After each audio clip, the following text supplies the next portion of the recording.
চারটে বক। আর একটা বক দেখলাম কোথায়, আমি বিশাল বড়, দেখি কোথায় আছে, সে হাঁসের মতন। ওটাকে দেখার জন্যই আমি এলাম সকালবেলায়। ওদেরকে নিয়েই গুড মর্নিং করছে। এই যে দেখো, তোমরা দেখেছো এরকম বড় বক? বক না সারস, আমিও ঠিক জানি না।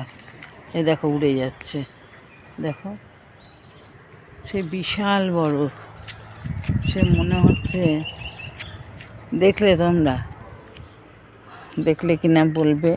আর এমনিতে তো এখানে তো জল জমে আছে, বক আসে, আরও আসবে। একদম এই জায়গাটায় সাদা হয়ে যায়। আসলে সামনে একটা আম গাছ আছে তো, ওই আম গাছে বাসা বাঁধে। ঠিক আছে, যাই হোক, গুড মর্নিং।